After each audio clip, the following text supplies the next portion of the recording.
Hey guys, this is Isamu for the Super Sentai page. Since it's still Halloween, we're going to be looking at one of my favorite, not necessarily Halloween movies, not necessarily horror, but supernatural themed, and we around here love superheroes, so we're going to be talking about the first Blade movie made by not Marvel. This is Isamu. I'm Nanami-chan. And I'm Shigeru Joe.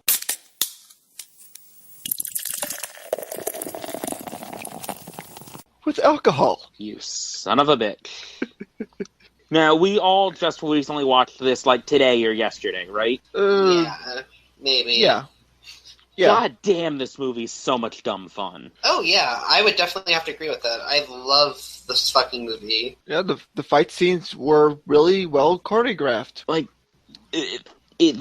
if you think about it, a lot of the shit that happens is really dumb. Like, there's a gunfight in the middle of a park in New York, and people don't give a goddamn shit. Well, first off, it's New York. Well, yeah, but it's just stuff like that they can get away with because they do it in a fucking cool way. I mean, like you said in the Marvel podcast that's no longer around. All this stuff happens to New York, and most people just kind of shrug it off, like, oh, that happened again. Yeah. You want to go to the Lakers game? I wish Blade could be folded into the MCU. I hope they don't have to, like, do a fucking reboot of him, because that'd be kind of sad. I mean, Wesley Snipes has said that he does still want to play the character. Yeah. But knowing my history of comic books, and especially with the Marvels, I don't think Blade has ever even been a part of the Avengers. At best, just working with them, but not actually being on the team. I was about to say, he's been with them, around them on most of their, like, universe-changing things, but he's not exactly done a lot in the comics, has he? No. I mean, he's teamed up with Spider-Man, I think the Punisher, at least once, and probably a whole bunch of other characters, too. One thing that did disappoint me, not relating to the movie, Blade never popped up in the Deadpool run a year or two back, where Deadpool was stealing Dracula's wife. I'm like, well, this is a perfect chance to have Blade and Deadpool hang out, but no. No. Well, probably because he Dazzler died from the something. past. You know, that's like, cutting your finger in the Marvel Universe. He'll get over it. Yeah, or probably just had too much garlic and it was making his stomach upset. How soon until the Marvel Comics design for Blade gets rebooted to looking like Wesley Snipes? I thought they already did it in the Ultimate Alliance game, but whatever. In the game, but like in the main series. I don't know. They probably did it in Civil War or something, and he was like in the background. I was about to say, was he in Civil War? Well, I know that he was in the video game that had to deal with the Civil War. That game was bad good. So anyway. Yeah, back on the actual movie. I mean, it's good that we're talking about the character, but the movie is kind of what people came here for, I think. Yeah, this is one of the first DVDs I've ever bought on my own, and I'm glad to say it still works. That's more than what I can say for my first DVD. Like, I know the movie story doesn't exactly happen in the books, and Deacon Froston isn't really a big-ass bad guy for Blade, but they just make it fucking work. Oh, yeah. I mean, you have the fucking fight scenes are perfectly choreographed, in my opinion. I mean, Blade's kind of a spaz in a couple of them. I mean, that's where the fun comes from. You can tell that Wesley Snipes actually had fun with the role. Yes. Like, it's one of the most unfunny comic book movies in recent time, but it's still fun as shit. I mean, at least it isn't Howard the Duck. Or Daredevil.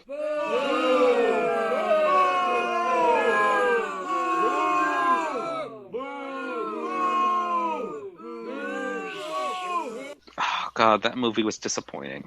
Yeah. I loved the fucking anticoagulant shit that they do near the end of the movie with the vampires. Yeah. Like, it's still gorier than all of the current Marvel movies combined. Yeah, they turn into ash. Like, vampires are supposed to die.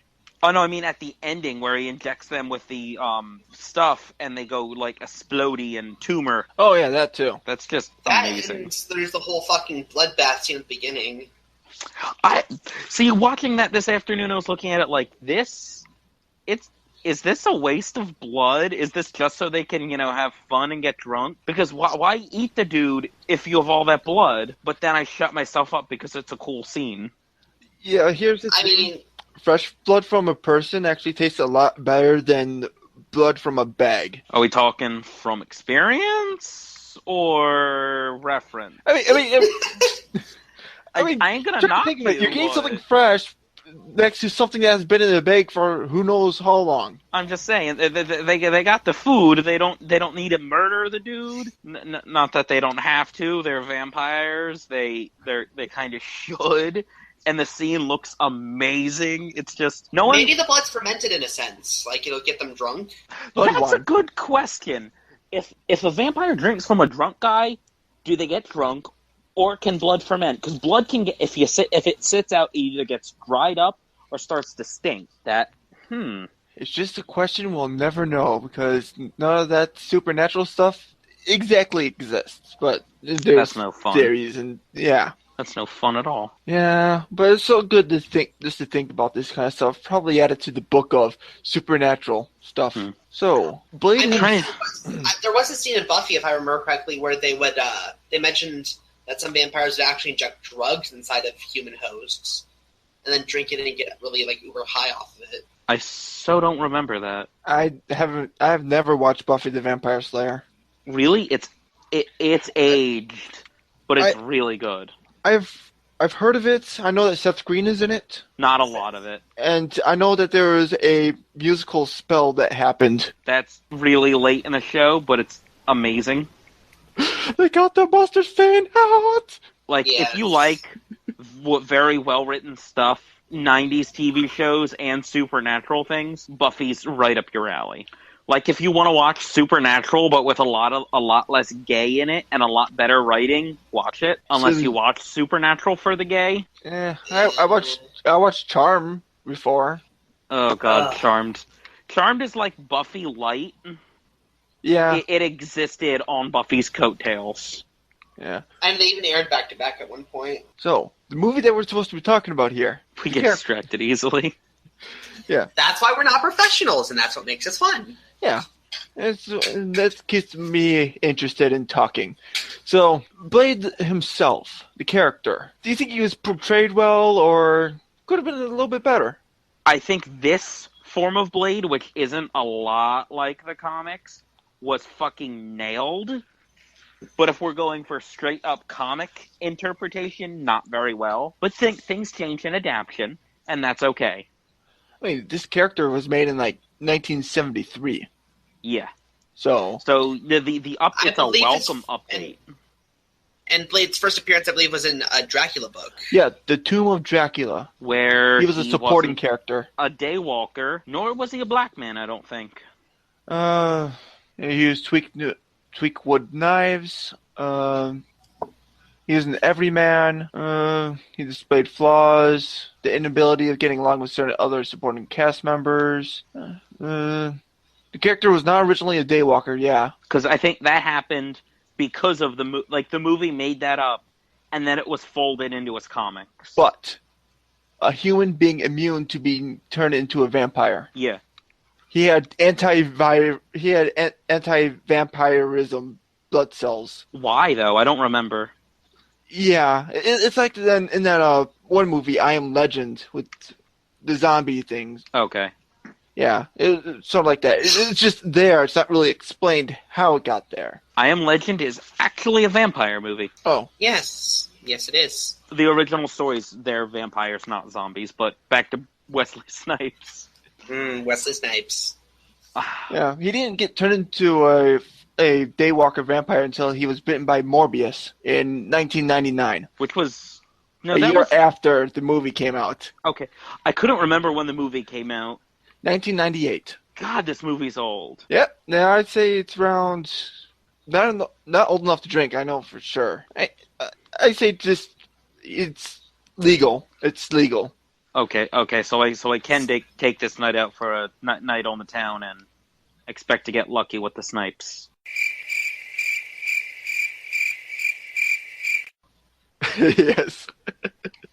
And then, evade taxes and run to Europe. Right. I think some of Blade's gadgets, they just looked at Batman and was like, Do that fucking shit. And then they did, and it turned out good. Also, you gotta remember to put garlic on it. Vampires just hate that stuff. It's really annoying with the pizza. Like, for all the stuff that they, ignored from, vampire pop culture, why keep garlic and get rid of the crosses? The crosses can at least make for some fun religious jokes, or is that why they got rid of them? I don't know. It would be pretty funny to see a vampire get a cross shoved up his butt. And Blade would do that, especially the Snipes Blade. Yeah, definitely. He'd be like, "What, motherfucker, you don't like Jesus?" And most likely that vampire will explode. Yes. Because they have to. And another one bites the dust.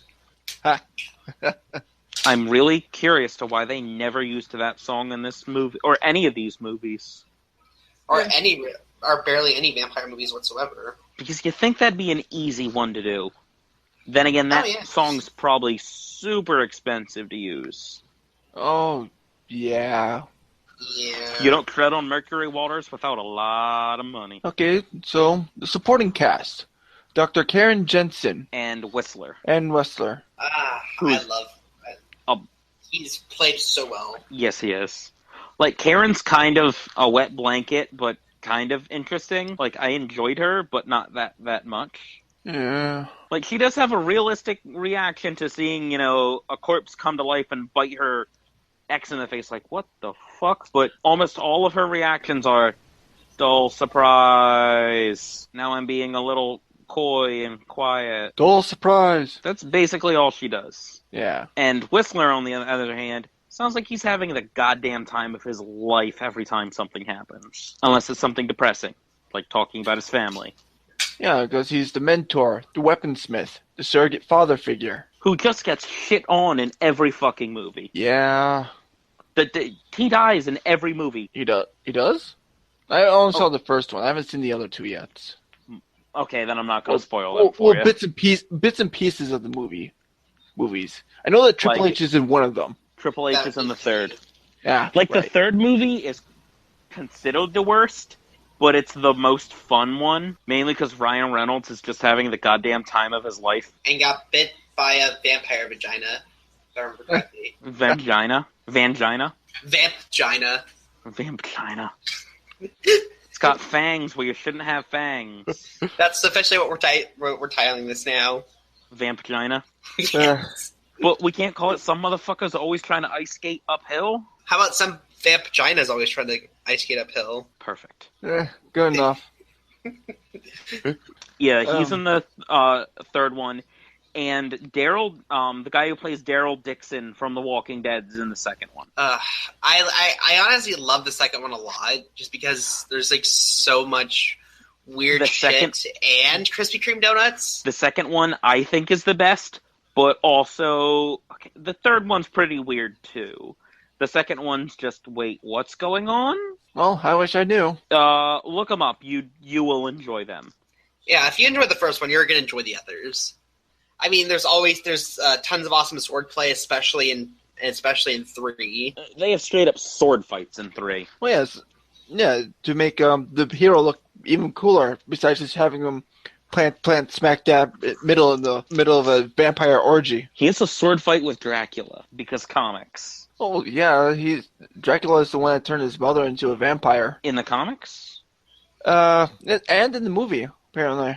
In the movie, it was Deacon Frost. Like, in the movies, Dracula isn't mentioned until the third one. And it's just, he's the oldest and most powerful vampire with extra abilities. And Egyptian, apparently. Yeah, and only wears one shoulder pad, because it looks cooler. Yeah, Don't doubt my aesthetic, bitch! Honestly, I love the character design of Blade for this movie. The tattoos work. That haircut that looks stupid in any other way, and those glasses all are so dumb they come together and just make cool, and it just works. Yeah, I'm looking at this through the image thing. Yeah, there's a lot of cool stuff here. Like, it's the perfect kind of shut your brain off and enjoy it movie, because it's really dumb, but just the rule of cool excuses everything stupid that happens. Yeah. Like, instead of killing the pain in the ass vampire you're going to see in the second and the third movie, let's cut his arm off 3 times and light him on fire and make snippy jokes at him. Ah, snippy jokes. Blade does not have a sense of humor in this movie. In the third one, he cracks jokes and is kind of funny. But in this, he's extremely stern, extremely quiet. Until the end when Deacon Frost gets cut in half and then goes back together, he just mouths, "What the fuck?" Because that's pretty much everyone else's opinion when watching it nowadays and seeing that terrible CGI. What the fuck? Revolutionary back then. Kind of poor workmanship now. Like, anytime there's a budding new technology, don't use it in your movies for 10 years unless you're the fucking Spielberg who did Jurassic Park, because it still looks good. This, on the other hand, doesn't. Nah. But it's only like in 2 scenes. Well, 2 parts of 1 scene. The hand and the body. Right. Also, I kind of like how they more like he has more like of a demonic side than anything else. Blade? Yeah. Yeah, they made him like a little evil, like not evil, but like I know what you mean, like a demonic side where he really lets loose in the fights and is a lot more cocky and enjoying himself compared to the calm man he is. And then he's apparently like a Buddhist or something in the way he prays before battle. Well, yeah, if it was Christian stuff, he would be burning alive. Or at least having a skin boil. That doesn't work in the Blade universe. They don't give a shit about the cross, remember? Oh, yeah, right. And like it's just this stuff that they added that wasn't there that works purely because it makes him look and feel like a cooler character. Oh, yeah. Not really much to say about this movie. It's stupid fun and... Yeah. It's really good. I mean... It still holds up except for the bad CGI. And like the batshit insane plot. It's a comic book plot. What did you expect? The dude wants to become a blood god. I hope my mic doesn't pick this up. it did. It did. I'm sorry. It's okay. Remember, we are not professionals. I know, but I couldn't hold it. Any characters that you thought that stood out a little bit? Definitely Whistler and Deacon Frost. They, aside from Blade himself, they were just enjoying the fuck out of what they were doing. Oh yeah, it's so rare to see like actors having fun with the role. Like in Deadpool, you can see that Ryan Reynolds is having fun with his role. Robert Downey Jr. just loves being himself as Iron Man. Oh yeah. I can't really name any. Well, looks like I'm the odd man out in this. But I think that is what really elevates a comic book character from you're just playing the part or to you are embodying the part. When you enjoy being them, it comes through on the screen how much Wesley Snipes just likes to be Blade. I mean, the fact that he wants to do a 4th movie should say something. And I honestly, if Wesley Snipes, by chance you're hearing this, we support you 100%. Like, pay your taxes, but come back and do that movie. Like, I mean... I don't even know what they could or would do for a 4th movie, because it's owned by Marvel, so they would be making it in the cinematic universe. And it's not like you have Barry Allen around to fuck with the timeline and bring him into it. Oh. Damn it, Barry. I mean, honestly, Wesley Snipes for me is like Hugh Jackman for Wolverine. Like, I cannot see anybody else really playing the role. Right. I wouldn't mind them giving someone a try, but he is Blade at this point. Oh, yes. I mean, I love just his portrayal and everything. And it's not like there's another Blade they could use, like with Wolverine, how there's X-23, or maybe Daken. But no, there's one Blade. It's good, kitty. Well... I think this is where we should end it. Yeah. After what? Half an hour of talking? These are supposed to be shorter Halloween ones anyway. Yeah. You know what we should have done is we should have also done the Batman versus Dracula. That would be fun to do. Yeah, would have been. Well, anyway, so final thoughts. Movie's fun. Stupid fun. It's incredibly stupid. It's the most stupid fun you're going to have with a movie from 1998. Yeah. Because otherwise you're watching Godzilla. Yeah. Alright, this was Isamu with the Super Sentai fan page. I'm Nami-chan. I'm Shigeru Joe. And don't forget, some motherfuckers are always trying to ice skate uphill. And we will see you guys next time. Bye.